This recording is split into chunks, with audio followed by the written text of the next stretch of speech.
Coming up on TCTV News, learn what Bo Jackson has to say about Jameis Winston. What a biker gang in the Netherlands is doing to stop ISIS, and why a man is experiencing serious trauma after using Google Glasses. The news starts now. You're watching TCTV News, your only source for news and entertainment on campus. Welcome to TCTV News. I'm Taylor Runser. And I'm Paul Connolly. Another U.S. citizen has been hit with the Ebola virus. Amber Joy Vincent was on the nursing staff that cared for the first U.S. Ebola case, Thomas Duncan. Vincent reported to the CDC that she had a fever of 99.5 degrees before boarding a flight to Dallas. Vincent claims that she was not told that she could not get on the plane. The CDC urged all 132 passengers to call the center immediately after touching down. Vincent is currently being treated at the Emory University Hospital in a special biocontainment unit. Biker gangs in the Netherlands are adding to the effort against ISIS, and the government approves. Dutch public prosecutor Wim de Bruin spoke on the matter Tuesday, saying that the no-surrender militia aren't actually committing any crime. The motorbike outlaws have recently taken to the streets of northern Iraq to take on terrorist insurgents and fight off the Islamic regime. De Bruin says that joining a foreign armed force was against the law, but is now no longer forbidden as long as the act isn't committed against the Netherlands. Tragedy surfaces in the small town of Uxbridge, Massachusetts, when the skeletal remains of 3 infant children were found at a nearby residence. State prosecutors claim that Erica Murray had kept her babies in a backpack in an upstairs closet as they were alive for some period of time before being discovered. The children's ages have yet to be determined by the state medical examiner's office. As a mother of 6 children, Murray never let the 2 youngest outside, her neighbors claimed. The other 4 were taken by the State Department of Children and Families after 2 of the girls were discovered in the house covered in their own feces in August. Murray is currently held on $1 million bail and awaits another hearing on November 12th.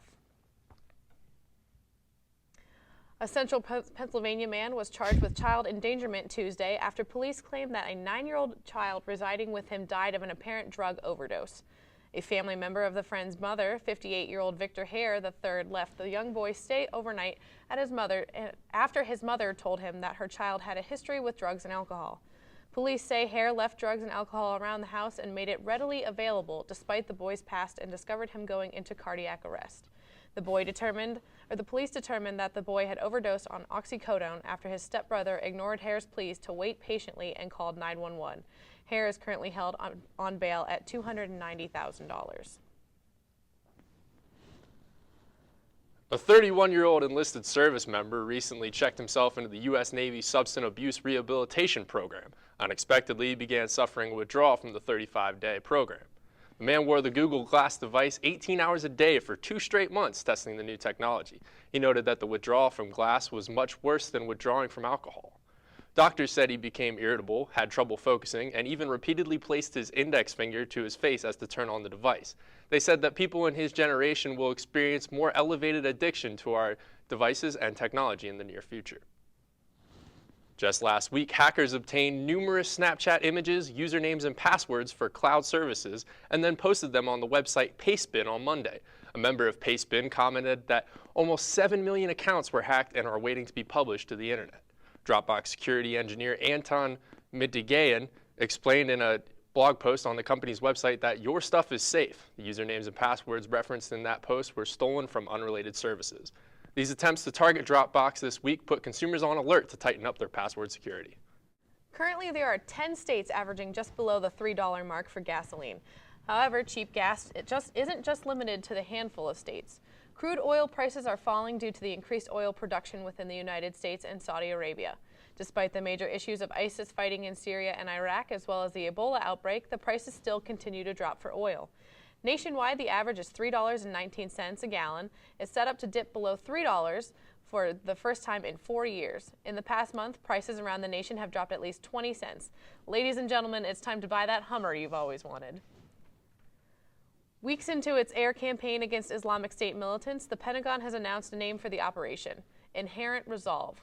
The final decision was made by the staff of Army General Martin Dempsey, chairman of the Joint Chiefs of Staff, and his spokesman, Colonel Ed Thomas. Compared to the names from previous Iraq operations such as Desert Storm and Desert Shield, Inherent Resolve is less dramatic and appears to convey the no-drama approach that marks President Obama's style. Military operations are given official names routinely, in part for administrative reasons, but also to bolster public support and international credibility. Kathy Gannon, a veteran Associated Press correspondent, suffered 6 bullet wound injuries in her left arm, left shoulder, and right hand in Afghanistan last April. Months of recovery and therapy since have been grueling, but Gannon is grateful for the help she has received. She still cannot move the fingers on her left hand, but when she recovers, she is determined to return to Afghanistan. Gannon states that she would not allow a crazy gunman to run her out of the country. The gunman has since been sentenced to death by an Afghan court. A time capsule in Boston dating back to 1901 contained letters, photographs, newspaper clippings, political campaign buttons, and a presidential message on U.S. foreign relations. The shoebox-sized capsule was removed last week from the head of the lion statue that stands guard over the old state house. Contents were not removed initially due to fear that the items might be damaged if not handled carefully. Some contents of the box were kept under wraps, including a letter in a sealed envelope. The letter was believed to include a message to future generations written by a group of Boston journalists. According to a Somalian police official, a car bomb close to Somalia's presidential palace detonated while a group of children were walking by. The explosion killed 5 people and wounded 7. Most of the dead and wounded were children leaving a video arcade. The blast also ripped off the roof of a nearby cafe. The car bomb attack follows another bomb blast in Mogadishu on Sunday that killed 15 people. Such attacks are an effort by al-Shabaab to deny the public any sort of life and freedom, according to the police chief Mohammed Hussein. U.S. forces last month killed the head of the al-Shabaab in a bombing run, but the group quickly named a new leader. The United States has a new concern on its hands. Major General Walter Piatt, the commanding general of the United States Army Europe, told reporters that they see recruiting accelerating and that it is a concern. He added that the radical terrorist group's presence in one of the largest threats in Europe that is seen from the spillover of Syria's civil war. The general added that military commanders have taken precautions to safeguard U.S. installations. A lightning strike killed 13 members of a tribe in northern Colombia after an electrical storm broke out during an early morning ritual. Helicopters airlifted 13 injured people to hospitals for treatment. A member of the community told reporters that villagers were gathered in a ceremonial hut to discuss problems the community was facing. He stepped out to get a drink when he heard crashing thunder that shook the mountains. When he returned to the hut, it was on fire and screams could be heard from the inside the tent. Colombian President Juan Manuel Santos tweeted his condolences and said military and police helicopters were evacuating the victims. 23-year-old Cassandra Norton went missing on October 10, 2009. Her body was found several weeks later on Candler's Mountain near Camp Hideaway. A year after her death, authorities had admitted their leads had gone cold. Her family's hopes of learning the truth had diminished until now. Last month, the University of Virginia student Hannah Graham disappeared after going out with friends. The arrest of the suspect has prompted authorities to take another look at Norton's case. Police have charged Jesse L. Matthew Jr. with abduction with the intent to defile. Sources say that forensic evidence also links Matthew to at least 2 other cases. It is still under investigation as to whether or not Matthew had something to do with Cassandra Norton's case. The Teal Tomcat Marching Pride prepares for their annual band day. Student reporters interview Andy Erb to find out how this affects Teal College. The Teal Tomcat Marching Pride is holding their 5th annual band day on October 25th. This is one of the biggest recruitment events that is held on campus. There's approximately 140 people signed up for this event. Being in existence for their 5th year, the band is at a record number of registrations for this event, making a little under 300 members going to be playing on the field for band day. Bands that are in driving distance that can travel to Teal College are invited to play with the marching band on the alumni stadium. Jay sits down with Andy Erb to ask how band day benefits Teal College. Then how does it benefit to the Teal College? Well, I think Band Day has a lot of benefits. The most obvious, I think, is a recruitment activity. It benefits the marching band. A lot of our students that we have in the band right now, when they were in high school, participated in Band Day. It's a great way to introduce students to Teal College, to get them here on the campus and to see our beautiful campus and to hear the band and to participate actively with our students. So I think it's a great recruiting activity, and it's also very entertaining to everybody that's at the football game. They really enjoy hearing such a large group of people play. So I think there's a lot of benefit to it. This is Marianne and Jay. Back to the day. Cold weather is just around the corner. Ronell, what's in store for us this week? Well, actually, we are looking at some cold weather coming right now. Make sure you have some type of jacket. It's pretty chilly. We're having 15-mile-per-hour wind coming from the south-southwestern region. Also, going into our 7-day that I'll be giving you a little bit later on, you'll see we're dropping down to the low 50s, 50, 51. That's what we're looking at for this weekend, with a 60% chance of precipitation coming to us right Saturday. I'll have more for you later on in the show. Thanks, Ronell. Stay tuned for your entertainment update with Trent.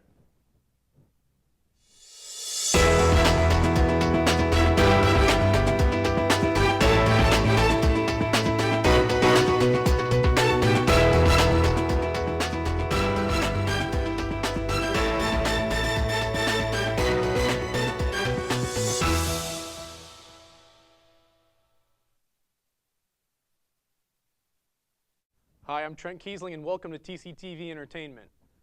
New York businessman is making tons of money on a new product because of the recent Ebola scare. This product is called Ebola C. It went on the market in October 1st, and is trademarked. This product can help boost the immune system and protect it from contracting diseases, and this includes Ebola. Cionelli has recently sold up to $14,000 a day at $34.95. This product is not FDA approved yet, but the doctor on the staff gives it an A-OK. Abby Lee Miller, star of Dance Moms, is being sued by Paige Highland. Miller, the defendant, engaged in conduct that caused the plaintiff, Highland, to believe that she was being harmed in an offensive manner. The suit brings forth unspecified damages, apparently that are more than $25,000. Highland feared she would be physically injured because seeing Miller batter other people on the show, as well as pinching another student until she bled, scared her. These details are 13 years old. Singer Kesha has filed a lawsuit against her former music producer, Dr. Luke.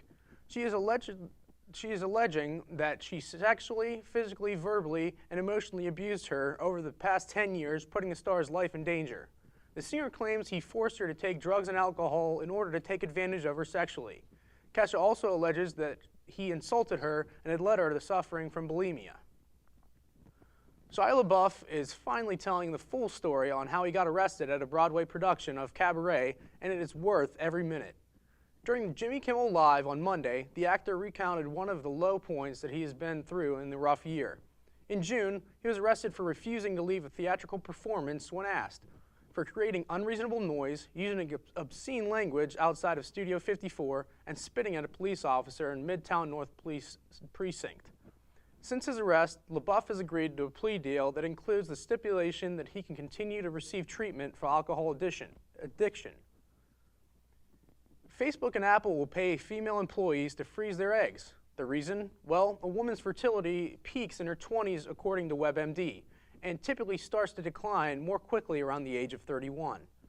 After that, every woman is different, but according to the law of nature, her chances of conceiving naturally decrease with each cycle.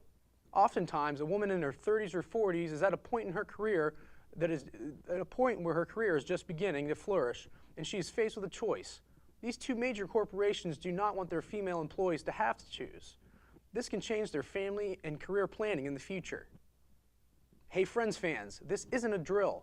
Netflix announced on Wednesday that the entire Friends series will be available for live streaming starting January 1st of the new year. For the first time ever, you can watch all 10 seasons of Friends whenever your heart desires. The announcement was made weeks after the NBC series celebrated their 20th anniversary.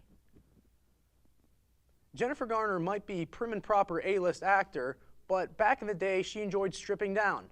The 42-year-old sat down for an interview with Conan O'Brien Tuesday and revealed that she was a serial streaker during her college days. Garner said when she was in college, she worked for free at a theater. This was during the summer stock, which allowed aspiring actors to train with professionals. Instead of being a party girl, she would become naked with her friends. Garner states that she might have been the leader of the streakers. Jay Leno will be returning to TV for the first time since he left The Tonight Show in February. Leno will be staying on the NBC network with his new show called Jay Leno's Garage. This show is based on Leno's Emmy Award-winning web series, Jay's Garage, and will include all things automotive, including classic cars, supercars, restoration projects, road tests, investments, and inner workings of the car collector's market. The show will premiere in 2015. President Obama ate dinner and took a bunch of pictures with his Hollywood constituents for a huge price. This price was well over $32,000. This was the price for a full hangout with Obama. Eating dinner with him and many other perks include coming to his pricey dinner. Many of his friends showed up to hang out with him, including a bunch of other Hollywood celebrities who wanted to come and have a great time with the president. Adrian Peterson has recently been in a lot of trouble after his actions with the child. Now, Peterson is under more hot water because he admitted he smoked weed so he could fail a court-ordered drug test. This was told to the court by doctors, and now the prosecutors are trying to throw the star NFL running back in jail. The drug test was given to him because of a child abuse case, as a condition of his bond. However, prosecutors say it was a direct violation of the terms that take place in his bond. It could take a few days to see if he will face jail time. That's all that's happening in the entertainment world. Stay tuned to see what Tyler has in store for sports.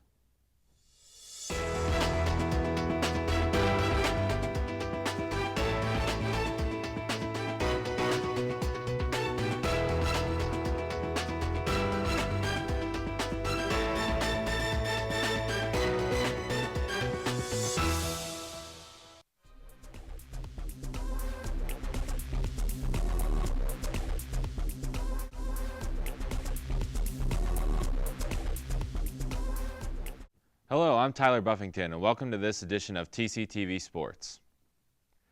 Week 7 of the NFL season started off with a nail-biter that came down to a last-second field goal attempt. With 5 seconds left in regulation, New York Jets kicker Nick Folk lined up for what would be a 58-yard game-winning field goal. But Folk and the Jets had their celebrations canceled when New England Patriots defense tackle Chris Jones jumped higher than anyone else and blocked the kick, sealing the game for New England. Both teams played a hard-fought game that was full of exciting play.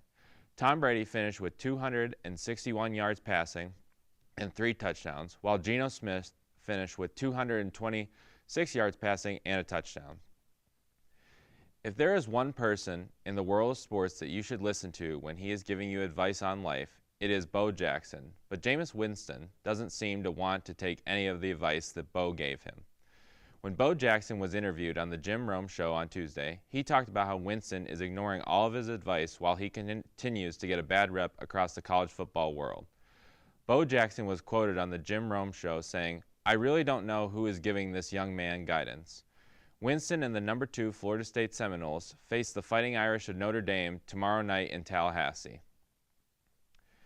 Dion Phaneuf and Jerome Iginla, former teammates of the Calgary Flames, dropped their gloves and appeared ready to fight when it was broken up by linesmen in Tuesday night's game between Iginla's Avalanche and Phaneuf's Leafs in Toronto.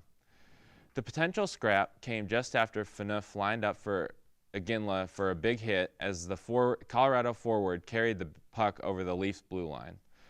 Phaneuf delivered only a glancing blow, but the Avs' Jamie McGinn took exception and exchanged words with Phaneuf before Iginla stepped into it. It seemed ready to fight his own battle.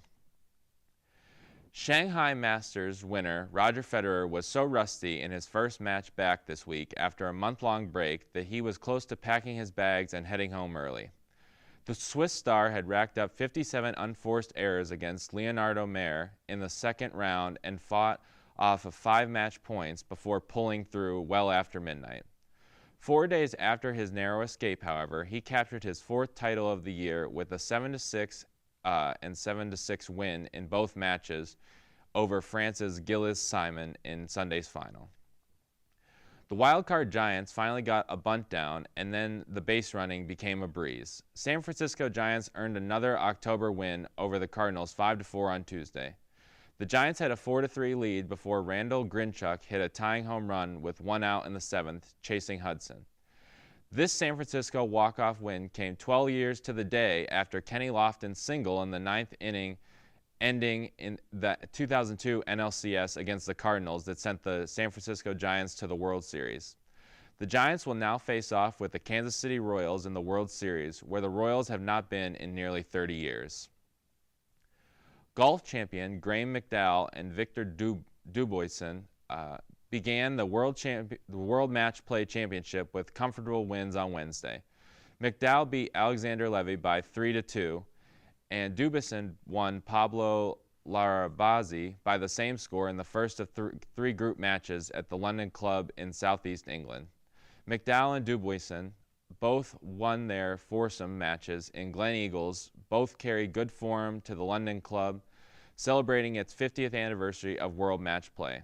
The second matches of the round-robin stage are expected to be played Thursday. The semifinals and finals will be played on Sunday. The NBA is going to experiment this Sunday during the Brooklyn Nets and Boston Celtics game by playing 11-minute quarters instead of the normal 12-minute quarters. This is going to make the game 44 minutes instead of the normal 48 minutes, which is a 4-minute difference. This is just a trial run because coaches have been suggesting to tighten up games, and it will possibly help superstars rest more during the season. During Sunday's game, there will be 2 mandatory timeouts in the first half and 3 in the second half. Currently, there are no long-term changes coming to the NBA, and this is just a look into the possible future. Jared Hayne has quit his Australian rugby team in pursuit of an NFL dream.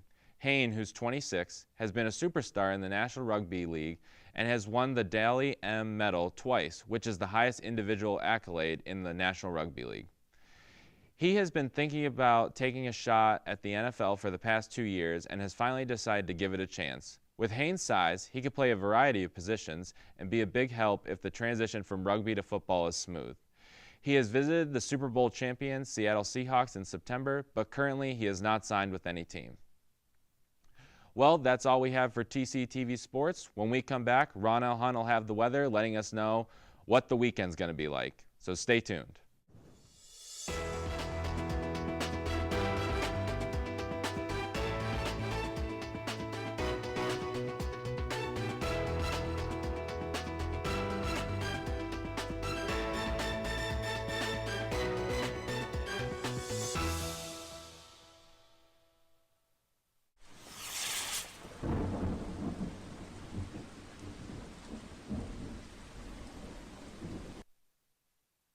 Tune in to TCTV Weather. I know you guys are anticipating what's going on right outside your window, so let's take a look at what's going on actually right now so you guys can know how to prepare yourself for tonight. Right now we're looking at 55 degrees with a high. We're sitting right there pretty low. We're only going to drop 2 degrees. We have wind coming 15 miles per hour from our southwestern region with humidity at 80%. Now over to our nationals for today. As you can see, as we walk in right here, we see all over this western region right there. We're going to be looking at roughly around 53 degrees, 61 for San Francisco if you're sitting pretty right over here. Miami, you guys are still looking wonderful as we're looking at roughly 75 degrees right there. All around that area, particularly around this Youngstown area, we're going to be ranging around 55 degrees, St. Louis 60 degrees. So we're looking about a steady 50, 55 degrees around this area in PA. Now let's over to see what's right outside of our window in our backyard. Okay, over to this eastern region, all around that region right there, the lowest you're probably going to look at right now is around 53 degrees, high 55 degrees. We're still going to sit pretty right there. Once again, remember the wind that I told you about? Make sure you have a hoodie and everything ready to go.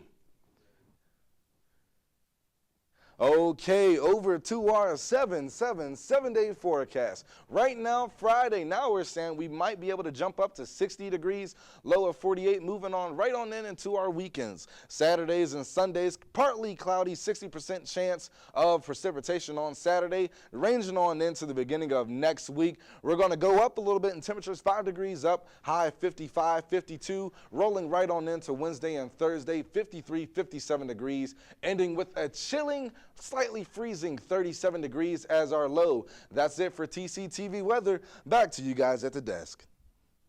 Thanks, Ronell. Imagine being kicked onto the streets after you already lost your home. For Derek Gray and his 10-year-old daughter Alexis, this horrible nightmare became a reality.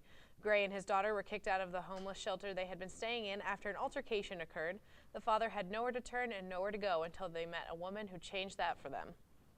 This woman put a roof over their heads, and the community filled that home with food and products Gray would need to live on. This included new beds for Derek and Alexis to sleep on, as well as food in their cupboards and hygiene products in their bathroom. Gray was overwhelmed with the generosity of the community and plans to pay it forward when he and his daughter get settled in. That's all we have for this week's edition of TCTV News. I'm Paul Connolly. And I'm Taylor Runser. Keep it classy, Tomcats. You've been watching TCTV News, your only source for news and entertainment on campus.